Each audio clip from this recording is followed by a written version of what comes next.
The Rams stay alive. They beat the Niners 12-6 in a thriller. The Rams are now 8-6. The Niners, you can say goodbye to them. They're 6-8. If I would have said to you in August, hey, the Niners aren't going to make the playoffs, and, oh, by the way, Bill Belichick's going to be coaching North Carolina football, which one would have been more far-fetched? Yes, Marvin. No. No, the Niners aren't going to make the playoffs? To both. Yes. Pretty incredible. It feels like every year we do this where I say, hey, if I would have told you this 4 months ago, 5 months ago, what would you have said? You would have said Bill Belichick's not going to coach in college, and if he is, it's not going to be North Carolina. And the Niners, they seem like the safest bet in the NFC. Coming off the Super Bowl, now we knew that the Packers were still going to be formidable, the Eagles, the Lions as well, but the Niners, well, it started out bad. You start out with Christian McCaffrey not able to play, and they never got in sync. And then you're watching last night. Now, granted, it was in a downpour, but these are two teams that you expect to score. And 12-6, the final. You start to look at this with the NFC West. Rams are dangerous.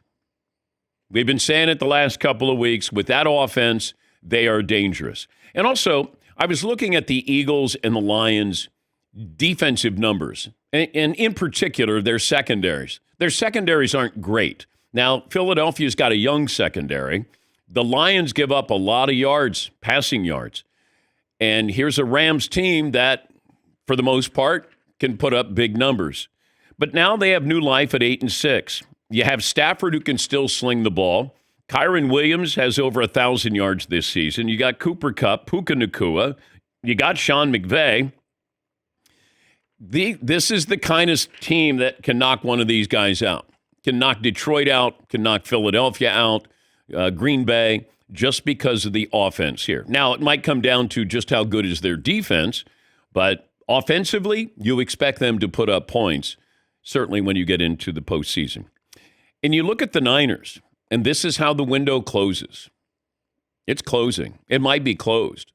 And now you got to pay Brock Purdy. This kind of reminds me, without the Super Bowl trophy, of what happened with Seattle. Seattle kept everybody together, kept that defense together, because Russ was on a rookie contract. Well, then you have to pay Russ. Then you got to get rid of players. And then all of a sudden, the artist formerly known as the Legion of Boom was done, just like that. And you have that with San Francisco. They paid top dollar for Christian McCaffrey, Brandon Ayuk, Deebo Samuel, Trent Williams, Bosa, Warner.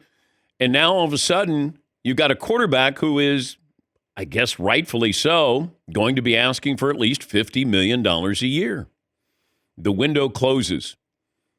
Unless you do sort of come on in and play with Patrick Mahomes like Kansas City has done. They've done a lot of mixing and matching and done an unbelievable job. But there are very few organizations that are that good to go, come on in. Maybe you're only here for a year, got a chance to play in the playoffs, maybe a Super Bowl. With San Francisco, is Christian McCaffrey ever going to be the artist formerly known as Christian McCaffrey? What about Deebo? He gets banged up. Trent Williams, how much time does he have left on that Hall of Fame body? So you do have these big question marks here, and I think the window closed. I think their chance of making the playoffs is 0.1%, something like that. Do we have the official? Yes, Paulie. Yeah. Last night, if they won the game, it was 11%. Okay. When they lost the game, it's down to 0.3%. 0.3%. So I'm saying there's a chance. There is a chance. It's not no chance. It's low chance. All righty. Are we playing no chance, low chance right now? Right out of the gate? No chance, low chance? Okay. Does anybody hold out hope that the Niners can somehow get into the postseason? Even Niners apologist Marvin. Anything's possible except this. I don't think they're getting in. I think it's over. Well, I'm looking at the schedule. The Rams will be at the Jets. Cardinals will be at the Rams. Seahawks at the Rams to close the season. So I like their chances here. But you're also looking at The NFC playoff picture, you got Lions, Eagles, Seahawks, Buccaneers, Vikings, Packers, Commanders. You know that you're going to have two teams in the NFC North one of those is taking a wild card. Maybe the two wild cards you're going to have out of the NFC North. If the Vikings finish second, they're going to make the playoffs. Packers are 9-4. Seahawks, if they win the division, they're 8-5. Buccaneers right now in the NFC South.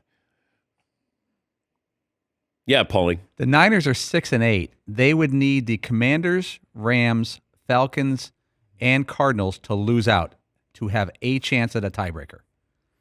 The Seahawks at 8-5. They host the Packers Sunday night. They host the Vikings at the Bears at the Rams.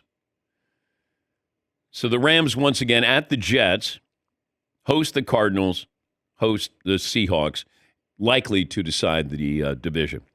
But the Rams, if they're in, it feels like they're going to knock somebody down.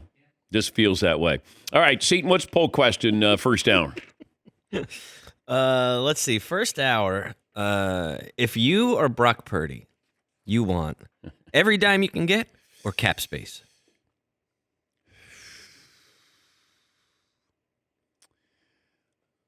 I might have to have, if you're Brock Purdy's agent, do you want to have all the money you can get, or do you want to take a team-friendly deal? Well, I don't think the agent wants to take anything team-friendly, but the quarterback who's on the field might want to. But your job as an agent is to put your client in the best position.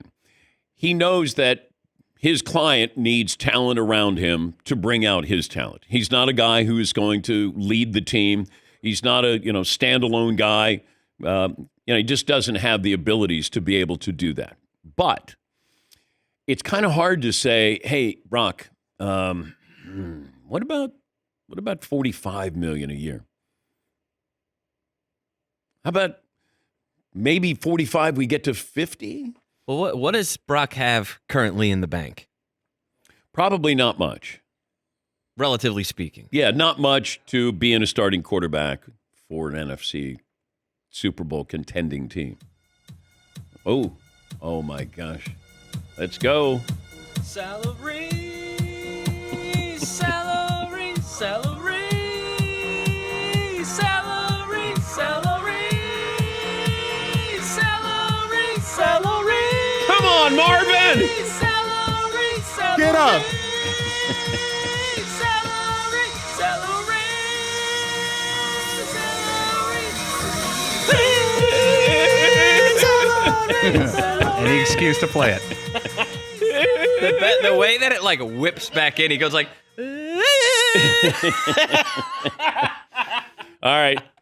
Brock Purdy, how much money has he made so far? You're going to go first, Dan. Oh. Yep, we're switching it up. Oh, okay. 3 seasons in, Brock Purdy, including this season, how much has he earned on the field? $4 million. Marvin. $5.5 million. Seton. $2 million. Fritzel. $5.1 million. Seton is the closest, $2.8 million. Mm-hmm. Yikes. Yeah. That would be a big increase. If you went from, what is he making this year? $985,000. Okay. So $985,000, let's say he gets to $45 million.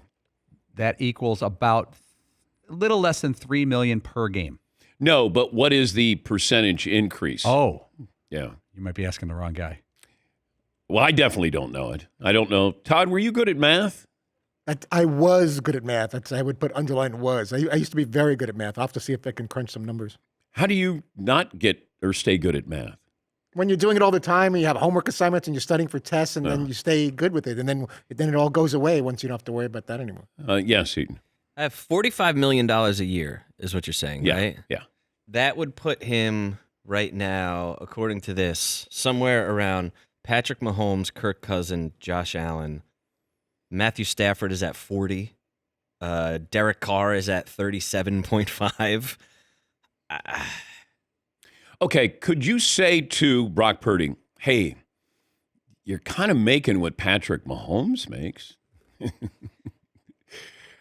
I don't know if it'll work. Do I want to pay him $50 million? I don't. When everybody is healthy, when everybody's playing well, he has proven to be a very, very good quarterback. But when everybody is not healthy, or Debo's not being great, you don't have McCaffrey. How much longer does Trent Williams want to play? I mean, is your best receiver a guy who got shot 6 weeks ago? Ricky Pearsall? Kittle, how long is he going to be at a elite level, if he even is right now? Yes, Paulie. If Purdy goes from $985,000 to $45 million a year, that's a 5,000% raise. That's good. Can you imagine going into Going your in, boss? yes. I'm looking for a 3 to 4%. No. I'd like to a 500%. 5,000%, I should say. 5,000. The preseason Super Bowl odds were, it was Kansas City, followed by the Niners. Those were the two favorites, by far and away. Then it went Lions, Ravens, Eagles, Bengals, Texans, Packers, Buffalo Bills, and then the Dallas Cowboys for clicks. Cowboys and the Jets had the same odds to start the year, but it was Kansas City plus 500, San Francisco plus 620. Then it's the Lions at plus 1,000, followed by the Ravens.